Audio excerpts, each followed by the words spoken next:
두 번째 특강이 진행되도록 하겠습니다.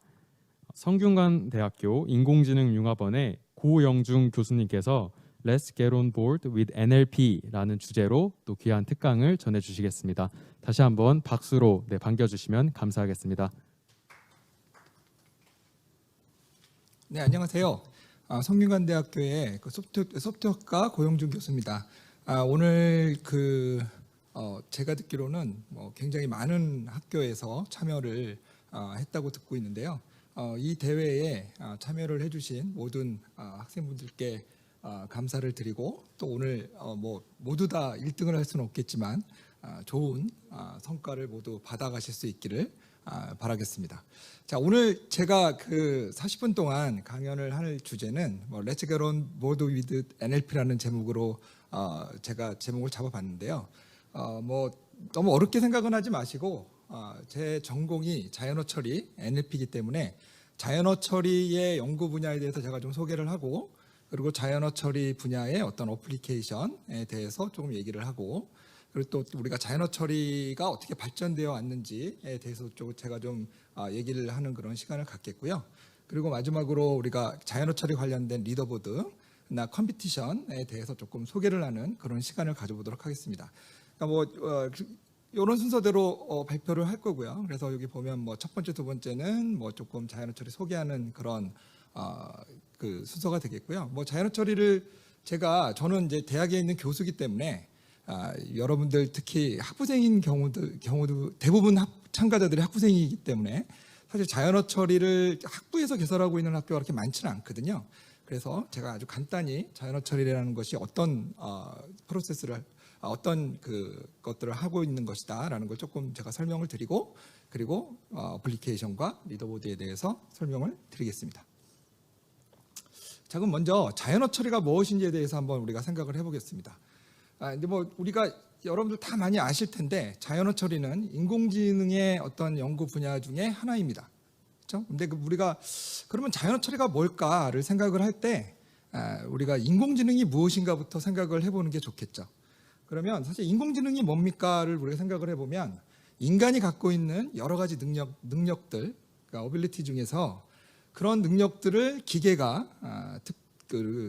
특히 컴퓨터가 어떻게 그런 능력을 학습하고 대신할 수 있게 할 것인지에 관련된 연구 분야가 인공지능이다. 이렇게 여러분들 생각을 하시면 되고요. 그런 관점에서 그럼 자연어 처리가 뭐냐를 우리가 생각을 해보면 자연어 처리는 인간이 갖고 있는 굉장히 많은 그런 능력 중에서 우리가 커뮤니케이션에 관련된 능력, 언어와 관련된 능력, 그래서 그런 능력을 컴퓨터가 어떻게 획득할 수 있겠느냐에 관련된 연구 분야다. 이렇게 여러분들이 생각을 하시면 될 것 같습니다. 그래서 여기 발표자를 보시면 컴퓨터가 사람 대신에 이메일을 내 대신에 뭔가 처리를 해준다든가 혹은 라이브러리 리서치를 해준다든가 라이브러리 리서치라는 게 이런 거예요. 지금 제가 강연하고 있는 이 장소가 우리 성균관대학교의 도서관인데 이 도서관에 와서 내가 굉장히 책이 많죠. 근데 이 많은 책 중에 내가 원하는 책을 뭔가 컴퓨터를 이용하면 쉽게 찾을 수 있다든가 뭔가 이 어떤 도서가 굉장히 그러니까 길이가 긴데 그런 긴 내용을 내가 다 보지 않아도 서머리만 어떤 컴퓨터가 서머리를 나한테 제시해주면 그 서머리만 보고도 내가 원하는 책인지 아닌지를 쉽게 알 수 있다든가 이런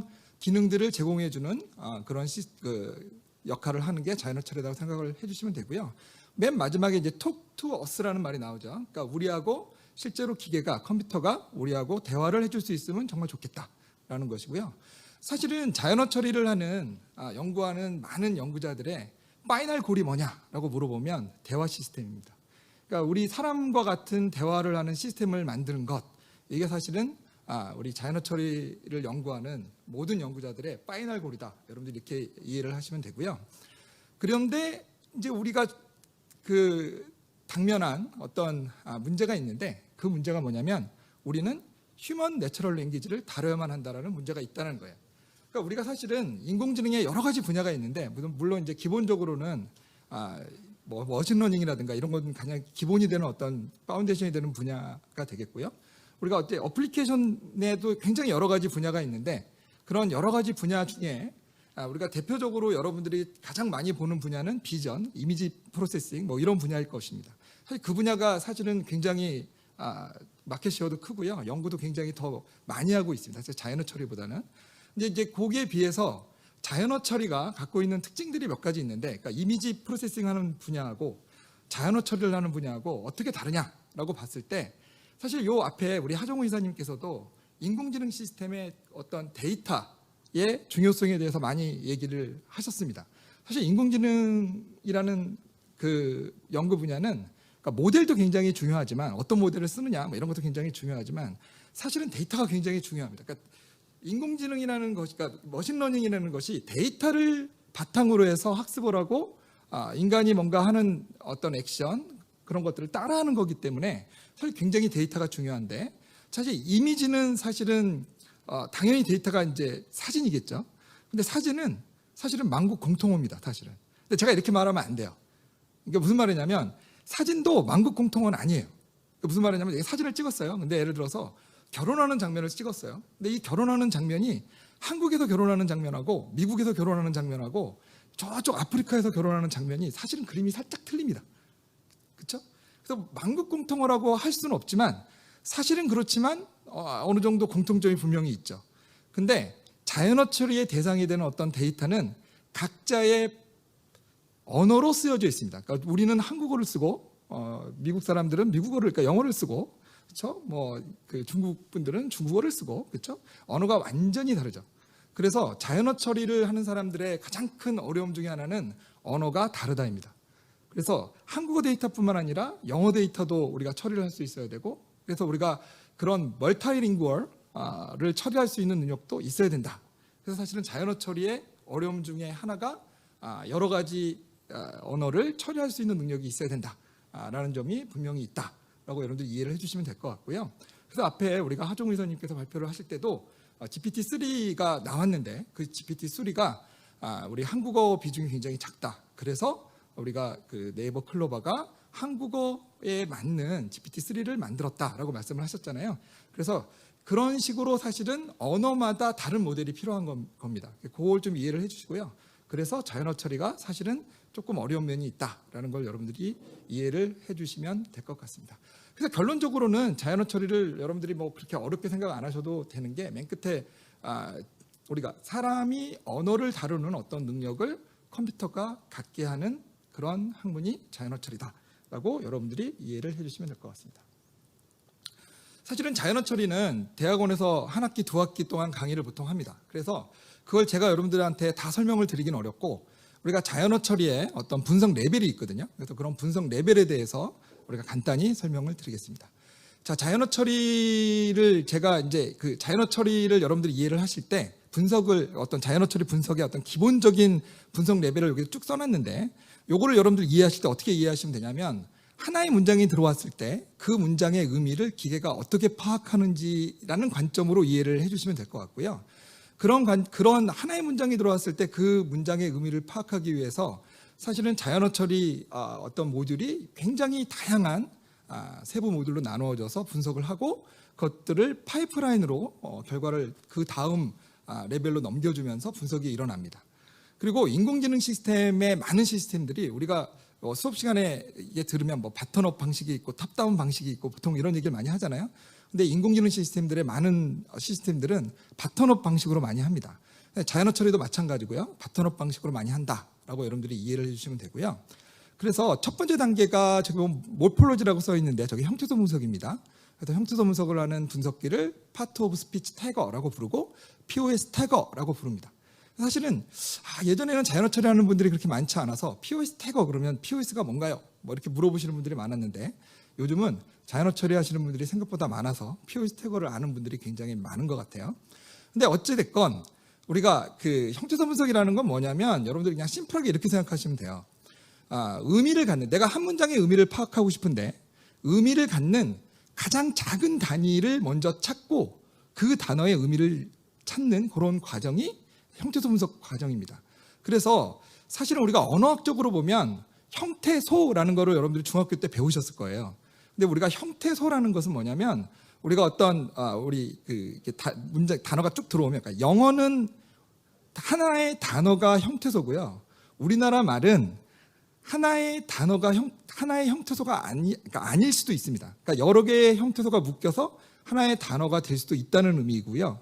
그래서 어찌됐건 간에 한국어인 경우는 우리가 그 어떤 문장 시퀀스가 들어오면 제가 요 다음에 한국어 그 분석 결과를 이렇게 표시를 적어놨는데 요걸 보시면 예를 들어서 예를 보시면 뭐 예열은 뭐 엔진을 보호합니다 이렇게 되어 있으면 사실은 우리는 영어는 띄어쓰기 단위가 하나의 단어죠. 그래서 그 각각의 단어를 워드라고 보고 형태소라고 보면 큰 문제는 없는데 한국어인 경우는 우리가 띄어쓰기 단위가 어절인데 그 띄어쓰기 하나하나마다 여기 보시면은 예열은 이 띄어쓰기로 한 어절 그걸 어절이라고 그러거든요. 근데 그 예열은 안에 지금 형태소가 2개 있는 겁니다.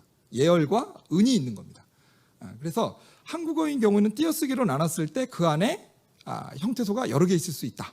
그래서 사실은 한국어 형태소 분석기가 영어 형태소 분석기보다 훨씬 어렵습니다. 그래서 우리가 영어 형태소 분석기보다 한국어 형태소 분석기가 갖고 있는 어려움은 뭐냐면 먼저 띄어쓰기 단위로 쪼개놓고 그 안에서도 형태소 단위로 쪼갤 수 있어야 된다는 거예요. 그런데 여러분들 이렇게 맨 끝에 보시면 보호합니다라고 되어 있으면 보호합니다인데 하하고 비읍이 떨어져 있죠. 그러니까 저 얘기는 뭐냐면 초성, 중성, 우리가 하나의 음절이 초성, 중성, 종성으로 이루어져 있지 않습니까? 근데 그것 자체도 분리가 되는 경우가 있다는 거예요. 그러니까 사실 한국어 형태소 분석기가 그래서 어렵습니다. 일단 저걸 잘 잘라내야 되고 그런 다음에 사실 형태소 분석기가 원래는 하나의 형태소의 의미를 정확히 알아야 되는 건데 사실 거기까지 하지는 않고요. 보통 형태소 분석기에서 잘라내고 각각의 형태소의 품사까지 결정을 합니다. 그래서 저기 예를 보시면 예열은 그러면 위에 제가 NNG 이렇게 써 있잖아요. N으로 시작하면 나운의 약자이기 때문에 명사라는 뜻입니다. 그리고 옆에 은은 JX라고 써 있죠. 그래서 J로 시작하면 조사를 의미하는 겁니다. 그렇게 품사까지 결정하는 게 우리가 POS 태거에서 하는 일이다. 여러분들 이렇게 이해해 주시면 되고요. 그 다음에 나오는 신택틱 아날리시스, 구문 분석이라고 보통 얘기를 하는데 저런 구문 분석 단계의 언어 분석기를 우리가 디펜던시 파서라고 부릅니다. 근데 그 신택틱 아날리시스 하는 일은 뭐냐면 이제는 어절 단위로 넘어가요. 형태소 단위가 아니라. 그러니까 어절 단위는 띄어쓰기 단위입니다. 아까 예를 보시면 죄송합니다. 예열은 이게 한 단위고요. 엔진을 한 단위고 보호합니다. 한 단위입니다. 이런 어절 단위로 이 각각의 어절의 문법적인 관계를 찾아내는 거예요. 그게 우리가 여기서 보는 신택틱 아날리시스 구문 분석입니다. 그래서 뭐 여러분들 그냥 쉽게 생각하시면 주격이 뭐고 목적격이 뭐고 뭐 부사격이 뭐고 뭐 이런 거 찾는 겁니다. 자, 그런 거고요. 그 다음에 나오는 게 이제 시멘틱 아날리시스입니다. 의미 분석이라고 우리가 보통 얘기를 하고요. 사실 여기까지 하면은 하나의 문장에 대한 의미를 우리가 정확히 파악할 수 있다라고 사실 믿고 있습니다. 그래서 우리가 시멘틱 아날리시스를 그러니까 의미 분석을 하는 분석기의 이름을 시멘틱 롤 레이블러라고 보통 부르고 우리가 짧게 SRL이라고 보통 많이 또 부릅니다. 그래서 이 단계는 우리가 앞에서는 문법적인 관계를 찾았잖아요. 이제는 의미적인 관계까지 찾는 그런 단계라고 생각을 해주시면 되고요. 그리고 저기 보면 리터럴 미닝을 연구한다라고 돼 있네요. 그래서 리터럴 미닝이라는 의미는 각각의 어떤 단어의 의미까지도 여기서 구분을 해야 된다는 거고요. 그러니까 여기서 말하는 각 단어의 의미라는 게 뭐냐면 예를 들어서 내가 사과를 먹으면 먹을 수 있지만 내가 책상을 먹으면 먹을 수 없잖아요. 그러니까 비문인지 제대로 된 문장인지 이것까지도 시멘틱 아날리시스에서 찾아야 된다라고 여러분들이 이해를 해주시면 될 것 같습니다. 그래서 사실은 신택틱 아날리시스까지 하면 한 문장의 의미를 어느 정도 찾을 수 있다라고 재너 처리하는 사람들은 믿고 있고요. 근데 거기 뒤에 이제 제가 두 가지를 더 저기 써놨는데 이제 네임드 엔티티 레코그니션하고 디스코스 아날리시스가 있습니다. 근데 우리가 네임드 엔티티 레코그니션은 제가 조금 이따가 다시 설명을 드릴 거고요. 디스코스 아날리시스는 뭐냐면 담화 분석이라고 얘기를 하는데 담화 분석은 이런 거예요. 이제까지는 한 문장에 대한 의미를 우리가 파악하려고 노력을 했지 않습니까? 근데 하나의 문장이 우리가 사람들끼리 이렇게 대화를 하다 보면 앞에 문장이 뭐였는지에 따라서 문장이 뜻이 달라지는 경우가 있다는 거예요. 그러니까 그런 어떤 컨버세이션에 대한 구조를 반영을 해서 하나의 문장에 대한 의미를 파악해야만 정확한 의미를 파악할 수 있다. 거기에 관련된 어떤 분석 단계가 디스코스 아날리시스다. 여러분들이 이렇게 이해를 하시면 되고요. 아주 극명적인 예를, 아주 극명한 예를 제가 예를 들어 드리면 이런 거예요. 뭐 A야 너 밥 먹었니? 이렇게 물었는데 네 그러면 밥 먹은 거죠. 근데 A야 너 밥 안 먹었니? 이렇게 물었는데 네 그러면 밥 안 먹은 거잖아요.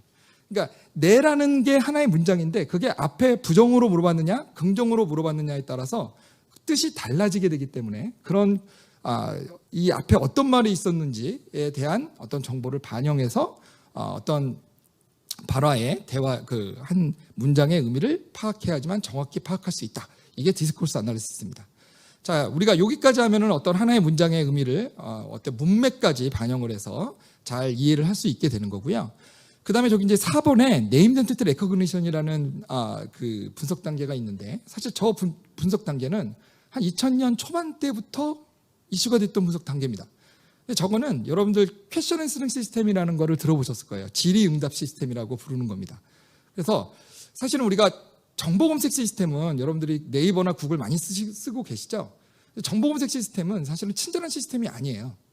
여러분들이 뭔가 질의문을 이렇게 쿼리에 넣고 검색 버튼을 탁 누르면 사실은 그 질의문의 각 의미를, 그러니까 답이 있을 것 같은 문장들을 랭킹해서 보여주고요. 사용자들로 하여금 알아서 보세요. 사실 이런 거예요. 알아서 보십시오. 찾아보세요. 제목하고 그 요약이 있잖아요. 그걸 스니핏이라고 부르는데 그런 요약들을 보시고 이 문서 정도에 내가 원하는 게 있을 것 같네요. 그러면 그거 열어보시고 여러분들 찾아보세요. 이게 이제 정보 검색 시스템이고요. QA 시스템은 말 그대로 퀘션 앤서링이니까 퀘션, 질문을 하세요. 질문을 하려면 어떻게 해야 되나요? 문장으로 하라는 거예요. 문장으로. 그러니까 우리가 뭐 네이버나 구글에 질의할 때는 대부분 뭐 내가 만약 성균관대학교에 가는 길을 알고 싶다. 그러면 성균관대학교 위치 뭐 이렇게 보통 넣잖아요. 그죠? 뭐 가는 길 뭐 이렇게 넣지. 성균관대학교로 가는 길은 어떤가요? 이렇게 넣는 사람은 아무도 없거든요. 물론 있을 수 있죠. 아주 꼼꼼하신 분들은 그럴 수 있는데 저도 그렇게 해서 하지 않습니다. 그래서 사실은 우리가 퀘션 앤서링 시스템은 넣는 분이 질문으로 잘 질문을 해주시면 제가 답을 찾아드릴게요. 이게 이제 퀘션 앤서링 시스템이고요. 그래서 뭐 예를 들면 뭐 대한민국의 대통령은 누굽니까? 문재인 대통령. 뭐 이게 답인 거예요. 한국의 그러니까 우리 뭐 제주도에서 가장 높은 산은 뭡니까? 한라산입니다. 뭐 이거예요. 그렇게 딱 답을 내주는 게 퀘션 앤서링 시스템이에요.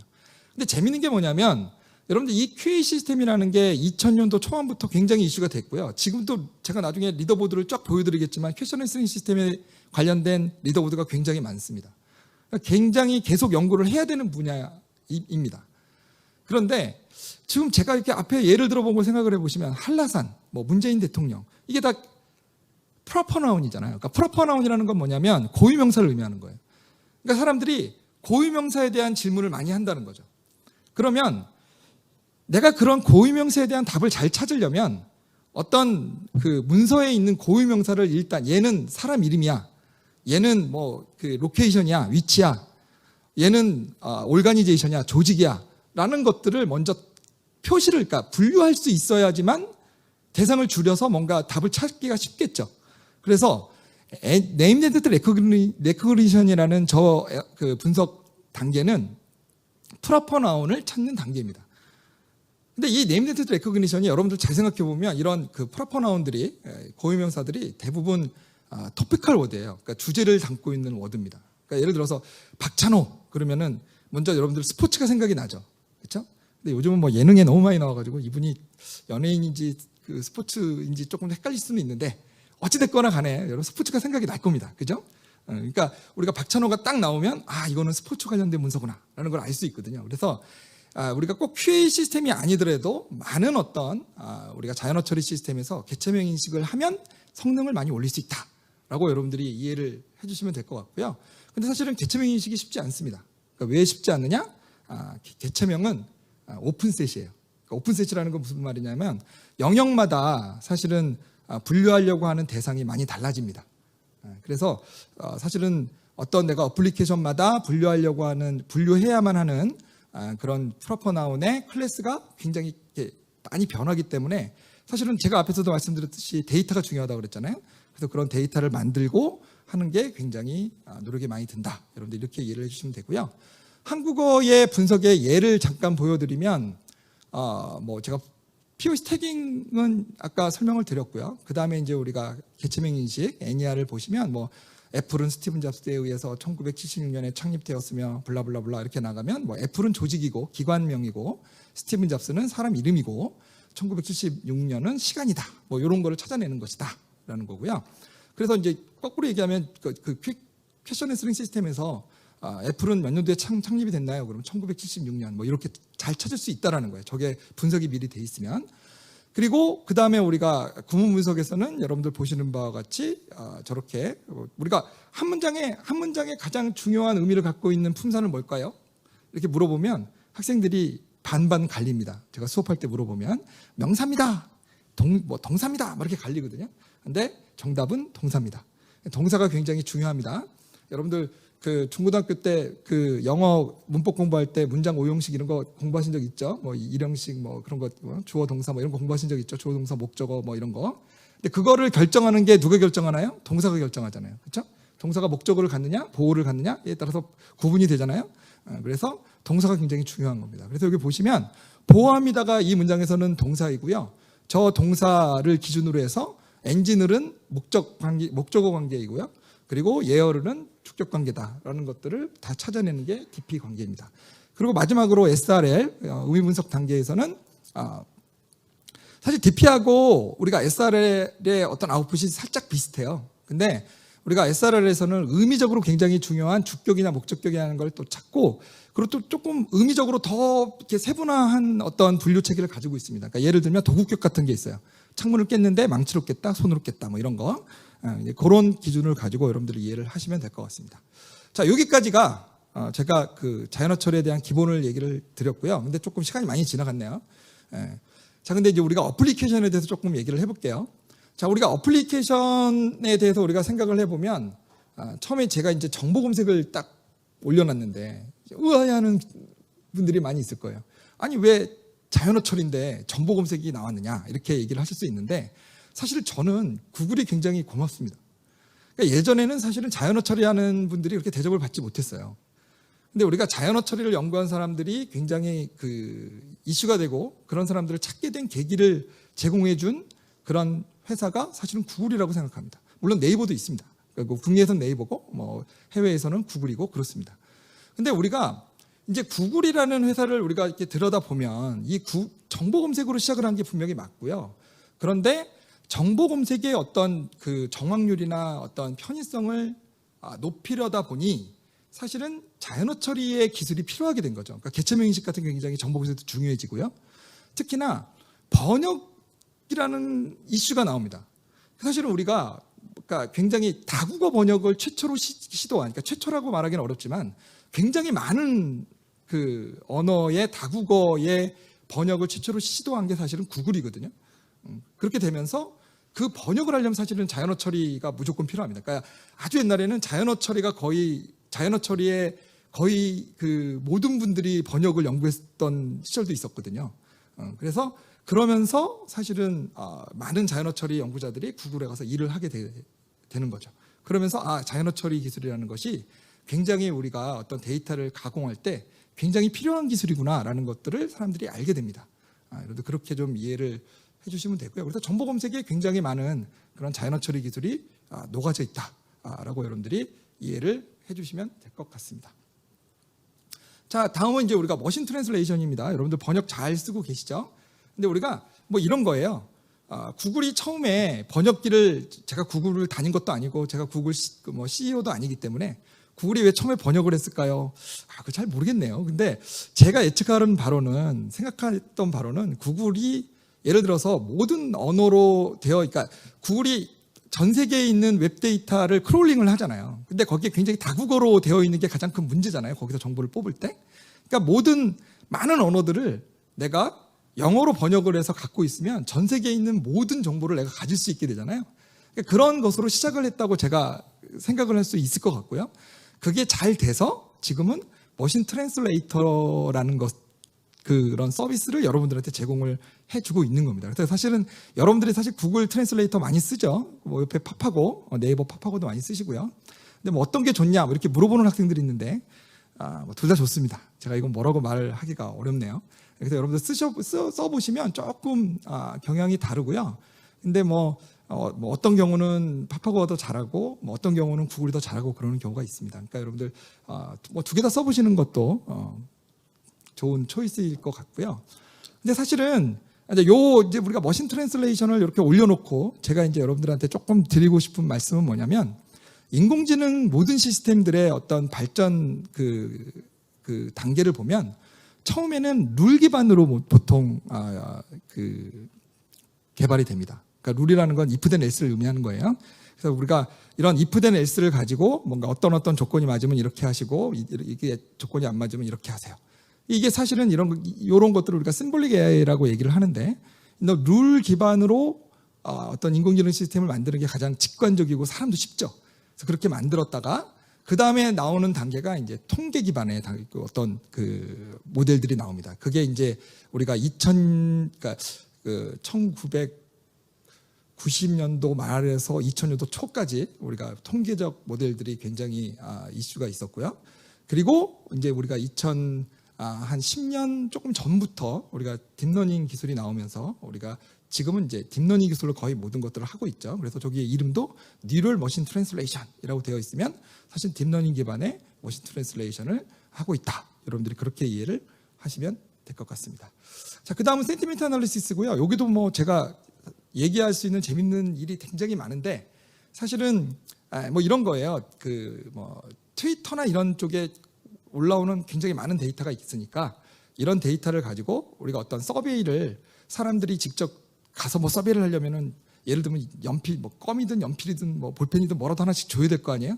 근데 가만히 봤더니 요새는 그런 SNS에 그러니까 여러분들 뭐 트위터나 이런 데 사람들이 알아서 자발적으로 글을 많이 올리더라. 그러니까 그런 글들을 통해서 서베이를 조금 대체해 보겠다. 뭐 이런 거죠. 그래서 글에 담긴 어떤 감정을 가지고 예를 들어서 이게 좀 옛날 얘기긴 한데 우리가 힐러리 클린턴과 도널드 트럼프의 어떤 선호도 이런 것들을 알아낼 수 있다는 거고요. 사실 이런 기술들은 마케팅에서도 굉장히 많이 쓰일 수 있습니다. 그러니까 어느 지역 사람들이 어떤 제품을 더 좋아한다. 뭐 이런 것들을 우리가 트위터 데이터를 가지고 찾을 때도 이런 센티멘트 애널리시스의 기술이 활용이 된다. 여러분들 이렇게 이해를 해주시면 되고요. 그 다음에 이제 제가 말씀드렸던 우리가 자연어 처리하는 사람들이 파이널 골, 우리가 다이얼로그 시스템이 있고요. 다이얼로그 시스템은 사실은 음성인식의 어떤 성능이 굉장히 딥러닝 기술에 의해서 굉장히 올라감으로써 상용화가 굉장히 많이 되고 있고 사실 대부분의 어떤 회사들이 요새는 다이얼로그 시스템을 갖고 있습니다. 근데 뭐 여러분들이 그 다이얼로그 시스템, 그러니까 이 인공지능에 관련된 모든 그런 그 시스템들은 사실 아직도 연구를 해야 되는 그 것들이 굉장히 많다라고 여러분들 생각을 해주셔야 돼요. 그러니까 여러분들 다이얼로그 시스템 잘 쓰고 계시겠지만 사실은 저 분야도 우리가 앞으로도 연구할 분야들이 굉장히 많다. 그래서 사실은 예를 들어서 여러분 휴대폰에서 뭐 빅스비라든가 뭐 이런 것들을 쓰시잖아요. 시리 이런 거 쓰시잖아요. 근데 그런 그 시스템들이 굉장히 성능이 좋은 이유 중에 하나가 뭐냐면 얘가 이렇게 입으로 그러니까 여러분들이 보통 그 마이크를 이렇게 갖다 대고 얘기를 하잖아요. 그래서 음성 인식이 굉장히 잘 된다. 뭐 이런 특징이 하나 있고 그리고 휴대폰에 여러분들이 뭔가를 말을 할 때는 휴대폰에 있는 앱에서 뭔가를 해주겠지라는 어떤 도메인이 제한이 돼요. 그래서 여러분들이 생각보다 뭐 음악을 추천받거나 뭐 내 스케줄을 확인하거나 할 때는 성능이 잘 나온다라는 거고 그렇지만 아직도 해야 될 일들은 많이 있다. 여러분들 그렇게 이해를 해주시면 되고요. 이것도 조금 옛날 얘기긴 한데 우리가 요건 이제 구글에서 AI 보이스 어시스턴트를 만들어서 자기네들끼리 안에서 그 팀별로 자기 올해 우리가 뭘 만들었어요. 그리고 발표하는 그런 자리가 있는데 거기서 발표한 동영상이고요. 저기 유튜브 따라가시면 동영상 보실 수 있습니다. 근데 이게 제가 이걸 왜 올려놨냐면 사실은 저게 사람 대신에 레스토랑을 예약해주는 그런 데모를 보여줘요. 그래서 저도 이거 보고 깜짝 놀랐거든요. 굉장히 잘한다. 물론 데모니까 뭐 당연히 잘하겠죠. 근데 그때 당시에는 굉장히 잘한다고 생각을 했는데 저게 상용화는 잘 안 되고 있습니다. 그러니까 왜 상용화가 안 되느냐? 사실 인공지능에 그러니까 그때 이슈가 됐던 건 뭐냐면 너무 사람 목소리하고 똑같다. 뭐 이런 이슈가 있었습니다. 그래서 뭔가 예를 들어서 나쁜 용도로 쓰일 수 있을 수도 있다. 뭐 이런 얘기가 나오면서 약간의 문제가 됐던 그런 일도 있습니다. 자, 그다음에 이제 그 스쿼드라고 하는 QA 시스템. 근데 이거는 여러분들 그냥 그것만 생각하시면 돼요. 이 뒤에 또 나오니까 제가 그때 또 설명을 드리겠지만 수능 문제 생각하시면 돼요. 수능 영어 문제 보시면 이렇게 지문 나오고 질문 나오고 그 지문 안에 답 찾는 거 그거를 어떤 그 프로그램이 사람보다 얼마나 잘하느냐 뭐 이런 거를 하는 리더보드이고요. 스탠포드에서 만든 리더보드이고요. 지금은 다 사람보다 잘하는 상태가 되어 있습니다. 자, 그 다음에 이제 제가 마지막으로 어플리케이션으로 소개를 시켜드릴 내용이 이제 이것도 QA 시스템에 관련이 있는 건데 IBM 왓슨 그리고 IBM 디베이터라는 것인데요.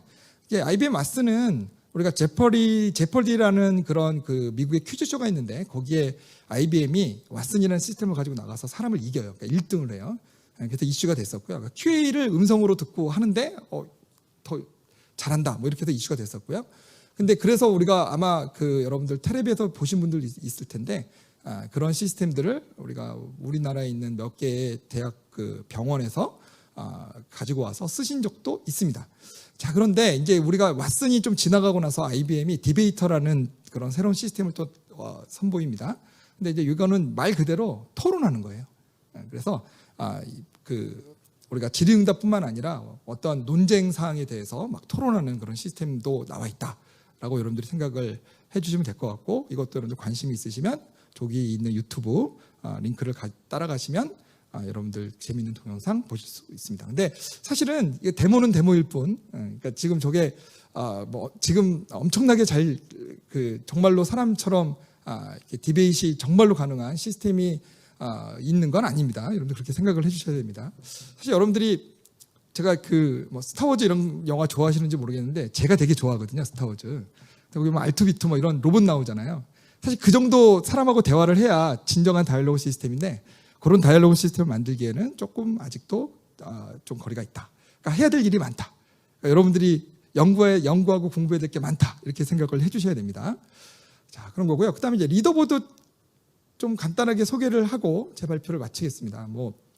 이 리더보드를 좀 제가 정리를 해온 이유는 우리가 이거 부커톤도 하나의 컴피티션이고 리더보드이기 때문에 좀 관련이 있는 것 같고 여기 참여한 분들이 관심이 많을 것 같아서 제가 이제 몇 가지만 좀 정리를 해봤는데. 한국어인 경우에는요, 이 앞에 하정우 그 이사님께서 그 소개를 했던 클루, 이건 제가 설명을 할 필요가 없을 것 같아요. 하정우 이사님께서 하셨기 때문에 이런 게 있고요.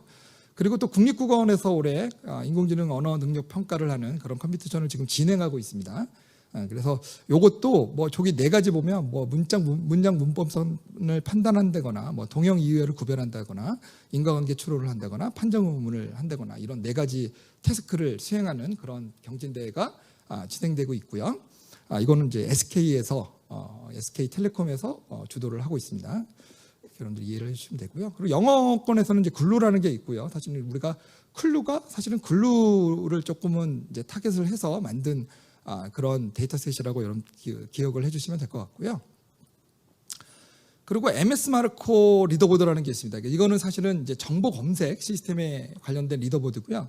여러분들 제목을 딱 보시는 바와 같이 MS 붙어 있으니까 마이크로소프트에서 운영하는 리더보드입니다. 그래서 여기도 가보시면 정보 검색에 관련된 다큐멘트 랭킹, 패시지 랭킹 태스크, 리랭킹 태스크 이런 것들이 많이 있으니까 가서 보시고 참가를 하실 수 있을 것 같습니다.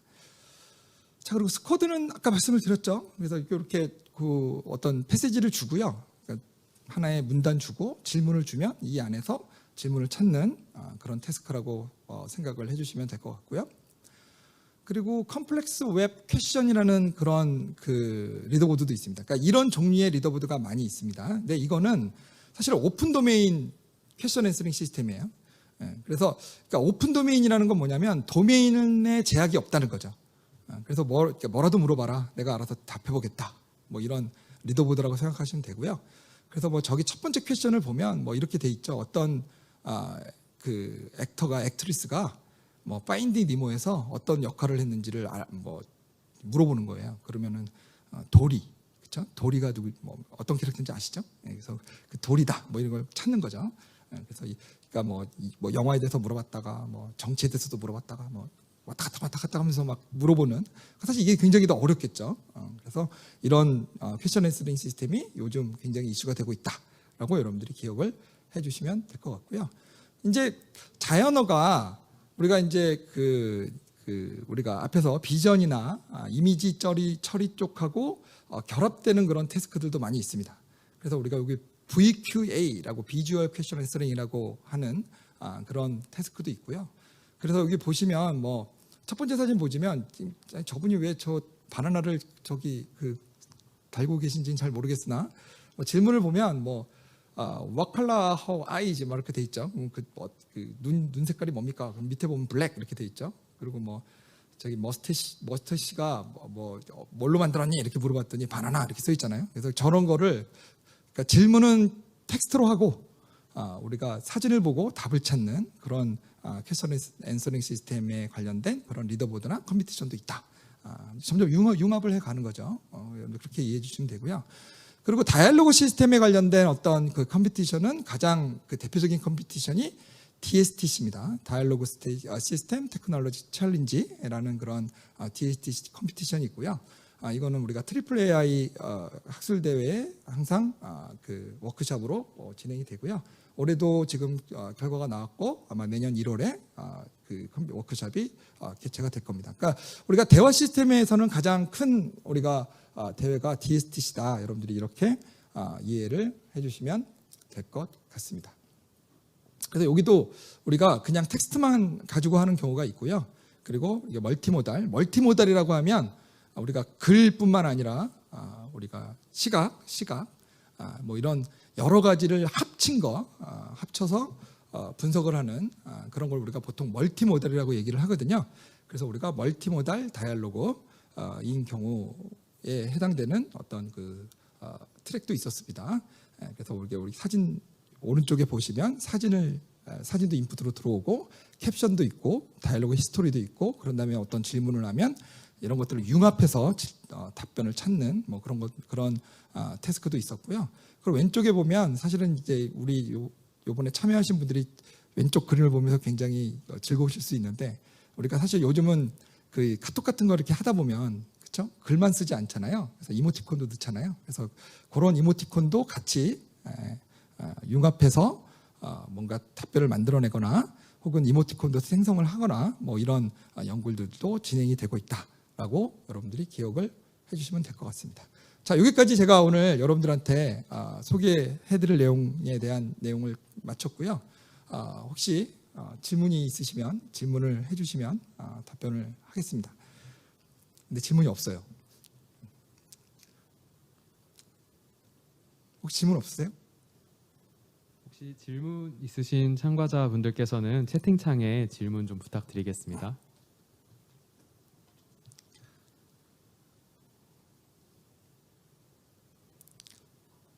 예, 뭐 질문이 없으시면 여기서 그 제 강연은 마치도록 하겠고요. 제가 아까 발표 자료 맨 끝에 제 이메일도 있고 홈페이지도 있으니까 보시고 혹시 나중에 질문이 있으신 분들은 제 이메일로 질문을 하시면 제가 뭐 답변 드릴 수 있는 내용에 대해서는 답변을 드리겠습니다. 여러분들 오늘 너무 반가웠고요. 예, 좋은 결과 모두 다 있으시기를 바라겠습니다. 자, 파이팅입니다. 감사합니다. 네, 교수님께 박수 한번 부탁드리겠습니다.